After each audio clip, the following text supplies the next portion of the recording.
Hi Fraggle friends! In this video I'll share with you all sorts of useful and practical information around the FIFA World Cup in Qatar 2022.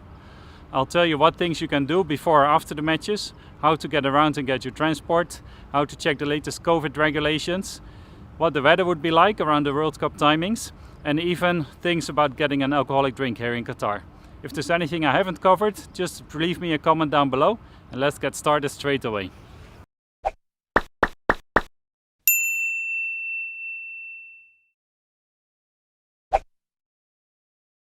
Well, that's actually a really good point. If you're celebrating here the way you are used to back home, are you gonna run yourself into any kind of trouble? Well, the solution for that is that there will be fan zones established in specific areas. Most of those will be near the stadiums and possibly in some other areas as well. Within those fan zones you should be able to celebrate the way you're used to back home as well, without running into any kind of trouble or offending anyone. How that's gonna work out in practice, I would love to see, of course, and I'm sure we're gonna find out very soon. Let's just hope we're all gonna have a great time celebrating here in Qatar.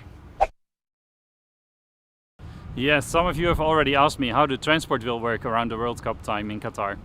The good thing is that Qatar has been busy building the Doha Metro, a metro system that is built specifically for the World Cup.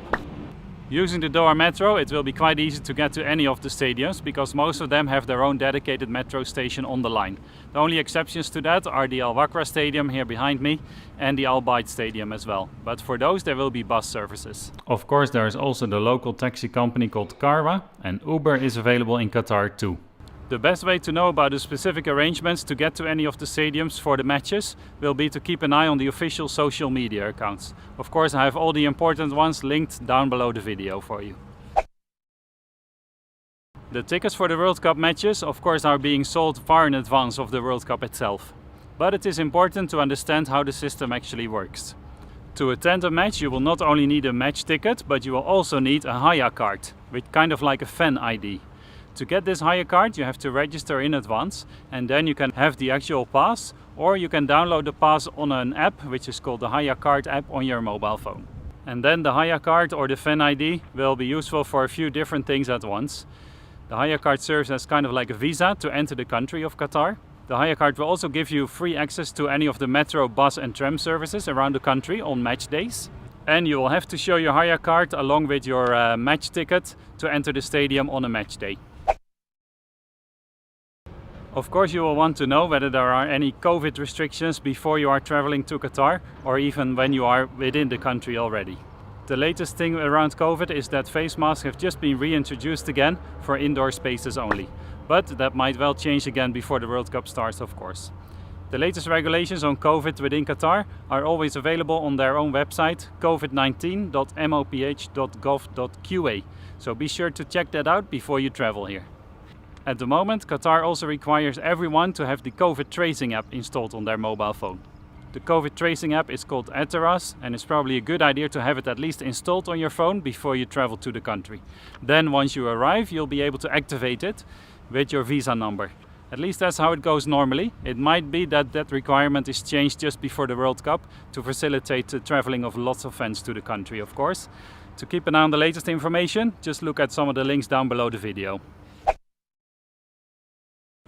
Very good question as well. Luckily in November-December when the World Cup will take place, normally the weather is really pleasant. Not like it is now in July with temperatures approaching 40 and super high humidity as well. The maximum daytime temperature is around 30 degrees Celsius around November-December and at night it will be roughly about 20 degrees. There is even a chance of the odd day with some rain, which is of course really welcome by people living in Qatar year-round. There are quite a few nice places to visit in Qatar when you are here around the World Cup time. Some examples are the Doha Corniche, where you can also take a boat tour to admire the skyline from the water, Souk Waqif, the National Museum, the Mia Park along with its museum as well, and probably Lusail with the impressive Qatar Towers Hotel.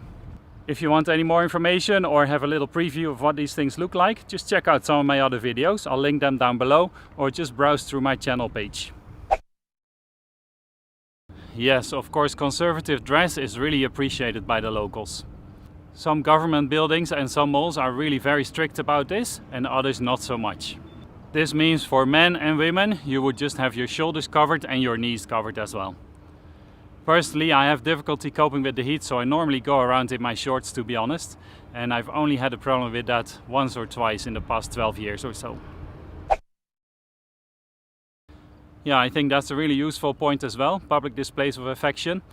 To be honest, I've lived here for 12 years now and I've only heard 1 or 2 stories about people getting in trouble for public displays of affection. So like a hug or kiss in public might not be the best idea.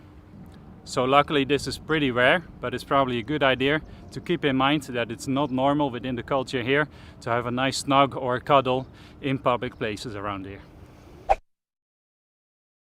Of course, when celebrating, some of us like to have a little drink on the side, right? So alcohol is definitely available within Qatar as well, of course.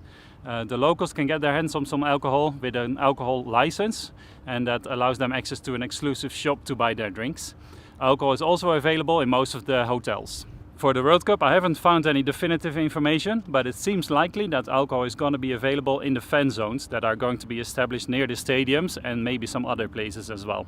One thing with that to keep in mind though, is that 1 bottle of alcohol in a hotel can easily cost about 50 Qatari riyals, which is the same as like $14 US. What exactly the prices of alcohol will be during the World Cup here in Qatar, I'm not sure, but of course we're going to find out pretty soon. If you're looking to get some food delivered in Qatar, the app Talabat is probably a really good option, and most large and small restaurants are featured on the app. Ordering on Talabat is pretty easy after you've registered with your details, of course. Just keep in mind that delivery times can be a little bit excessive, sometimes up to like an hour and maybe even more during the World Cup. Other apps that you can use for ordering food as well to be delivered are Carriage and Snoodoo. And then last but not least, have a look at some of my other videos about Qatar. If you're into architecture, check out my video on the top 10 architecture in Qatar. If you like to visit some parks, there's a video about that too. Or if you prefer to visit a beach, check those out as well. I'll link them on the screen, or otherwise you'll find them in the description below the video. Do you still have more questions that you'd like me to answer for the World Cup in Qatar in 2022? Be sure to write them in the comments down below and I'll definitely get back to you. Of course, there is Patreon as well if you want to show me some support. Thanks very much for watching. If you subscribe, then you'll see me soon in the next video. Take care. Bye.